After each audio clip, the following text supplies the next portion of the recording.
Bonjour à toutes et à tous, soyez les bienvenus à l'écoute d'RFI, Radio France Internationale. En direct de Paris, il est 17h. Le journal en français facile. Adrien Delgrange. 16h en temps universel, ravi de vous retrouver. Nous sommes le 24 février. Voici les titres de cette édition. L'Ukraine, tout d'abord. 4 ans de guerre, des morts, des souffrances et de l'espoir. L'espoir que cette guerre avec la Russie se termine. Un rassemblement a lieu aujourd'hui à Kiev, place Maïdan, où nous attend notre correspondant. Un coup de fil entre Charles Kushner et Jean-Noël Barrot pour apaiser la situation. Hier, l'ambassadeur des États-Unis à Paris ne s'est pas présenté à une convocation du ministre français des Affaires étrangères. L'actualité en France où les difficultés rencontrées par les étudiants pour se loger. Une enquête du syndicat Lafage alerte sur la situation des étudiants. Et puis enfin, football, côté justice, le joueur du PSG Achraf Hakimi renvoyé en procès pour viol. Voilà pour les titres. Ce 24 février marque donc les 4 ans de la guerre en Ukraine. 4 ans que l'armée russe a envahi une partie du pays et que les combats durent. Les alliés de l'Ukraine sont nombreux à montrer de nouveau leur soutien à l'Ukraine aujourd'hui.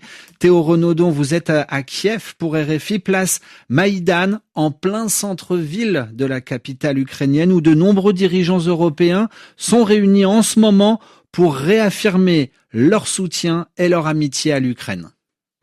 Oui, Volodymyr Zelensky qui accueille notamment la présidente de la Commission européenne, Ursula von der Leyen, venue déposer une bougie ici à Maïdan, place de l'Indépendance, où se trouvent, vous le savez, ces dizaines de drapeaux jaunes et bleus et de portraits de soldats tombés au combat. Après leur départ, la place a désormais été rouverte au public. Quelques Ukrainiens sont venus rendre hommage à leurs morts, comme Max, venu s'agenouiller devant le portrait d'un militaire. It's a sad day. I remember that 4 years ago I was in Kiev. C'est un jour triste. Je me souviens qu'il y a 4 ans, j'étais à Kiev. My father go to war. Et mon père est parti à la guerre. And now. Et maintenant. Here's his photo. Voici sa photo. He was a sergeant in a special assault Kraken. Il était sergent dans l'unité d'assaut spéciale Kraken. Remember price of this world, of your peace. Souvenez-vous du prix de ce monde, du prix de votre paix. Just remember. Souvenez-vous-en. Voilà Max, qui a tenu à s'adresser aux Européens, les derniers vrais alliés de l'Ukraine, selon lui. Théo Renaudon à Kiev pour RFI ce matin, invitée de Radio France Internationale, Anastasia Fomitchova. Elle est franco-ukrainienne, elle est née à Kiev. Anastasia Fomitchova vit en Ukraine, elle y était encore il y a quelques jours. Témoignage. Aujourd'hui, ne serait-ce que survivre est une façon de résister à la Russie qui, tous les jours et toutes les nuits, cherche à tuer les Ukrainiens, que ce soit sur le front ou dans les villes de l'arrière. Populations qui subissent une chasse à l'homme. Rappelons quand même que dans la ville de Kherson, les Russes visent explicitement, directement les habitants, les voitures. Ils développent aussi de nouvelles technologies afin de pouvoir faire le plus de victimes possible. Donc c'est ce qui explique que des trains civils aient été visés ces derniers mois. Des propos recueillis ce matin par Andréane Mellard. Le journal en français facile. Sur le continent africain, en République démocratique du Congo, un chef de la rébellion M23 est mort. Il s'appelle Willy Ngoma. Le porte-parole militaire de l'AFC M23 a été tué ce matin près de Rubaya, dans le nord Kivu. Un responsable de la rébellion soutenu par le Rwanda l'a confirmé à Radio France Internationale. Un coup de fil pour apaiser la situation. L'ambassadeur des États-Unis en France a appelé cet après-midi le ministre français des Affaires étrangères, car hier, Charles Kushner ne s'est pas présenté à la convocation de Jean-Noël Barrot. L'ambassadeur a été convoqué pour s'expliquer sur ses propos concernant la mort de Quentin Derenque, militant d'un groupe fasciste battu à mort à Lyon il y a près de 2 semaines maintenant. L'ambassadeur a assuré que l'extrémisme violent de gauche était en hausse en France et une menace pour la sécurité du pays. Vincent Michelot est professeur d'histoire politique à Sciences Po et il revenait à la mi-journée sur la symbolique de cette séquence diplomatique. C'est une forme de geste de mépris. Évidemment que les autorités françaises ont raison de s'indigner de l'ingérence d'un ambassadeur des États-Unis ou de quelque pays que ce soit dans les affaires intérieures du pays. Et la réaction du Quai d'Orsay est parfaitement explicable, légitime et justifiée. On est avec Donald Trump dans son 2e mandat, on est simplement dans une forme de nomination qui font des ambassadeurs tout simplement des émissaires personnels du président et non pas des représentants de l'État américain. Vincent Michelot au téléphone avec Anne Kantner lors de ce coup de fil cet après-midi entre l'ambassadeur des États-Unis à Paris et le ministre français des Affaires étrangères. Charles Kouchner a exprimé ne plus vouloir interférer dans notre débat public, précise le ministère.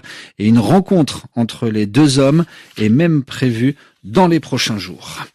Sur le continent sud-américain, les conséquences des intempéries au Brésil. Au moins 20 personnes sont mortes, des dizaines d'autres sont portées disparues et plus de 400 autres ont dû être évacuées de leur logement en raison de fortes pluies qui s'abattent en ce moment sur le sud-est du Brésil. RFI à Paris, il est 17h07. Des logements trop chers, des logements qui ne sont pas adaptés aux réalités des étudiants. C'est ce qui ressort d'une nouvelle enquête en France du syndicat étudiant Lafage. Près de 6000 jeunes ont été interrogés sur leur situation financière et plus de la moitié reconnaissent des difficultés, y compris chez ceux qui bénéficient pourtant d'une bourse. C'est un reportage de Marie Casadebé. À la sortie de ce restaurant universitaire dans le sud de Paris, il n'est pas difficile de rencontrer un étudiant qui connaît des fins de mois difficiles. Selon cette enquête, un quart vit avec moins de 100 € une fois le loyer payé.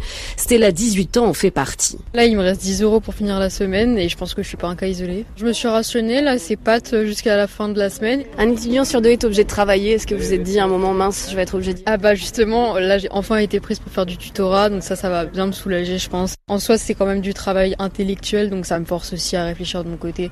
Mais c'est vrai qu'il y a beaucoup d'étudiants qui sont dans des jobs alimentaires et ça, pour le coup, c'est du temps et de l'énergie surtout. C'est le cas de Yaroslav, qui occupe un poste à mi-temps de surveillant dans un lycée. Ça m'empêche d'être pleinement focus sur les études. Au fil des semaines, on se retrouve complètement épuisé, à plus avoir de vie sociale. En rentrant du travail, c'est les études, on dort et puis c'est un peu comme ça tous les jours. Cet étudiant de 21 ans réalise en souriant qu'il coche toutes les cases de l'étudiant précaire. Comme un jeune sur 3, il vit dans un logement en mauvais état faute de mieux. Donc il y a pas mal de moisissures sur les murs à cause de l'humidité, parce que même en travaillant, en ayant une bourse, c'est pas assez.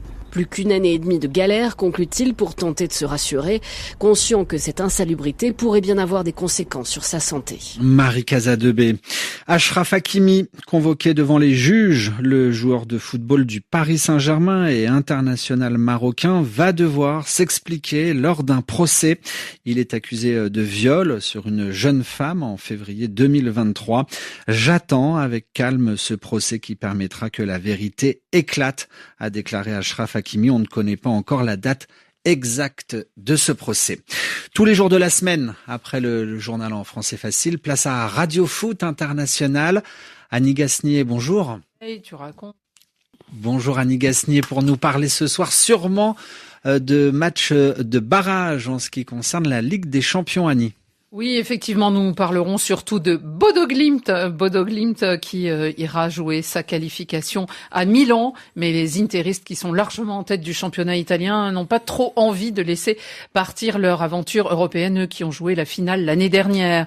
Nous parlerons aussi de championnat espagnol avec ce mano à mano entre le Barça et le Real, et puis nous prendrons des nouvelles des supporters de l'équipe du Sénégal. Ils sont 19, ils sont en prison au Maroc, ils ont été condamnés dans les suites de cette finale chaotique du 18 janvier dernier. Merci beaucoup Annie. Annie Gasnier et ses coéquipiers vous attendent dans Radio Foot International juste après cette édition. Où que vous soyez sur la planète, merci à tous de nous avoir écoutés. À demain pour une nouvelle édition.